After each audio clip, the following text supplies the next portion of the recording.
Hey everyone, welcome back to my channel. I hope you guys are having an awesome day, and today's video is going to be a little bit different. If you have never seen me before, then hi, I'm Bree, and this is probably the video for you to watch if you're interested in who I am. So today I'm going to be doing a sort of like get to know me Q&A style video based on like some questions that I've gotten sort of about myself, and then I realized I haven't really like talked about myself or like what my path was in a while. So I figured I would do like an informal chit chat almost and just talk about some of those things. So if you're interested, then keep on watching.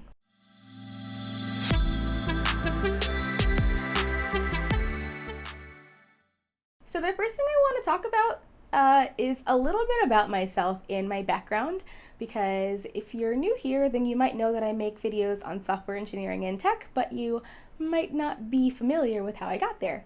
So, like I said, my name is Bree, and basically I've been interested in technology since I was a kid for as long as I can remember. I've been programming since high school, and eventually I went on to college to get my bachelor's degree in software engineering.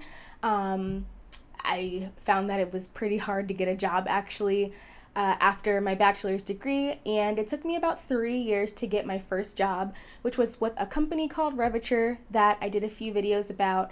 It's basically like a boot camp style program where they train you for 3 months and then you either work for them, or in my case, you go off to work for somebody else who purchases your contract from them. And basically, I've been working at a contracting company for the past 2 years, and I've been learning and living and loving life. So I'm currently based out of South New Jersey, right across the bridge from Philadelphia. So the office that I used to go into was in Philadelphia, but my husband does not like to live in the city, so we got to live in the suburbs. And basically it's just my husband and I. We don't have any kids or anything like that. And I just turned 25 years old. So the first question that I'm asked often is about college and sort of how that process went for me. And people also ask me why it was so hard for me to find a job with a bachelor's. So I'll break it down. So if I'm looking down, it's because I have my phone, because I didn't make slides for this one. So, is a college degree required to get a job in tech? No, absolutely not. There are tons of people who are self-taught or go the route of going to a boot camp or some sort of program where they get like a certificate almost of completion, but not necessarily like a full college degree. And they go on to do awesome things in tech. You don't have to have a college degree by any means. So having that been said, that you don't have to go to college to work in tech or to be a developer or an engineer, why did I do it? So for me, growing up, it was always like instilled in my sister that we were going to go to college and get an education, and that's sort of the path that we would take in life. But I've always had a hunger for knowledge. Like, I've always liked to learn, so I always wanted to go to college anyway. And I figured that because I like tech as well, that route of going for software engineering would be the best route for me. And I think that doing so and getting my degree has opened up some doors that would have been closed if I didn't have one at all. But on the other hand of that, there are so many people that I work with now that are so smart and don't have college degrees. A college degree isn't a measure of your intelligence. So do I regret going to college? No. But I do regret in some ways the college that I ended up going to. So I went to a school that is known for their hospitality and culinary programs.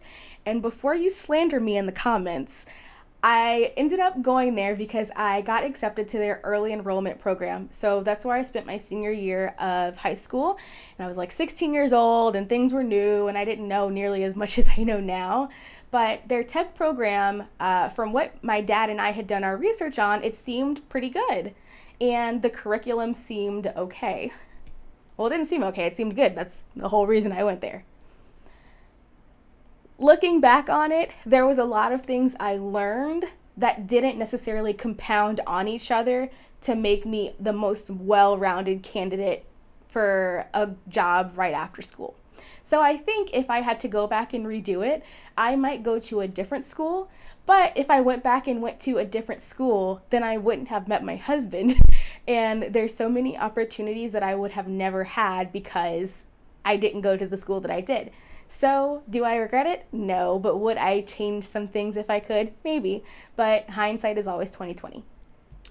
So I've been working for 2 years, but one thing you should know if you are planning to go into tech at all, whether you're going to be in cybersecurity, engineering, as like a technical support specialist, you're always going to be learning something because tech is ever evolving. So somebody asked, how do I stay up to date with new technologies?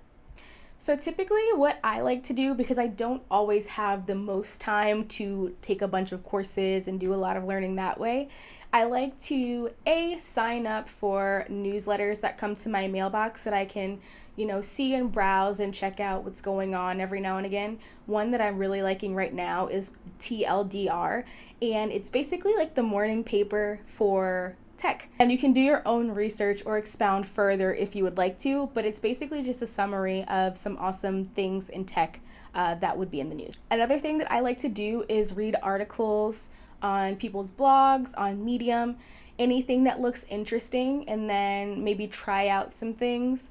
One thing I also like to do, I follow a lot of people in tech on Twitter, and they're always posting some really awesome things.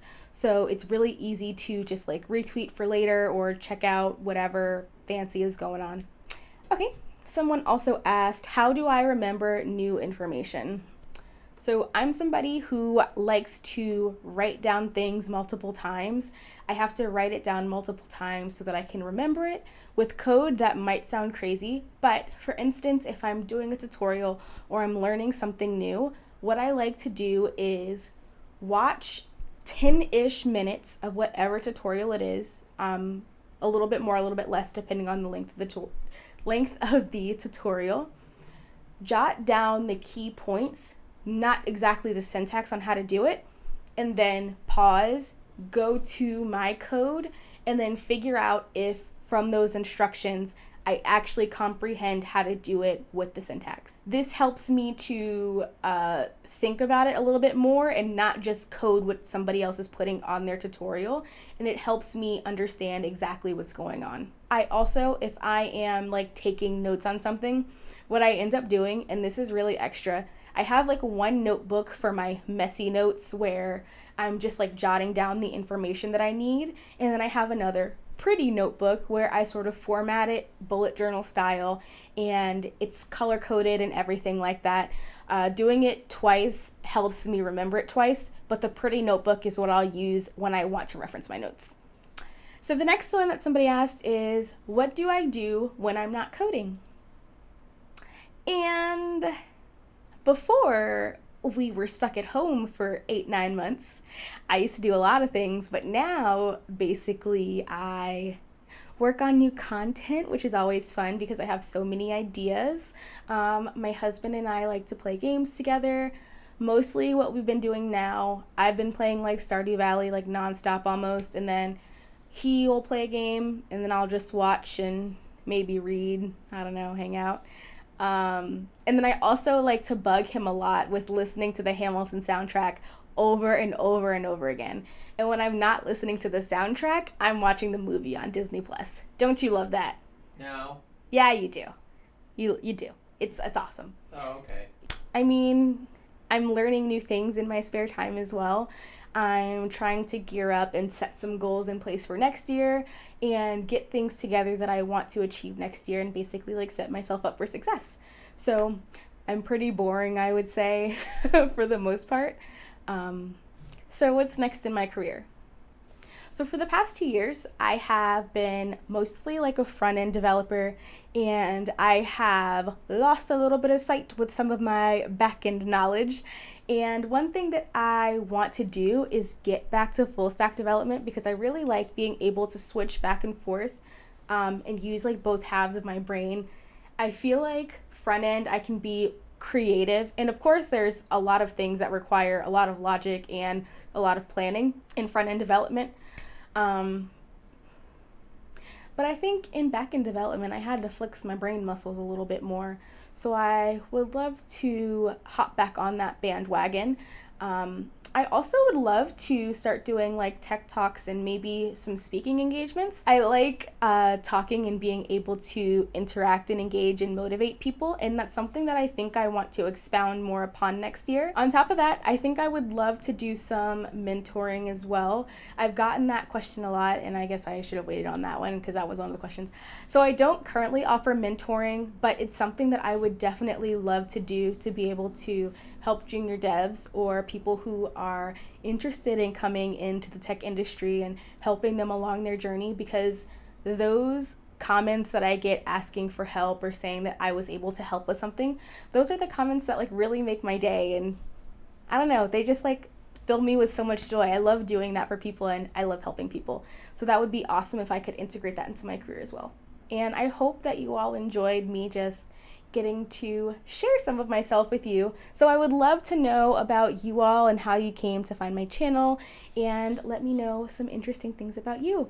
So I hope that you all enjoyed this video, and please feel free to like and subscribe for more videos every Tuesday and Thursday. And I can't wait to see you all in my next video.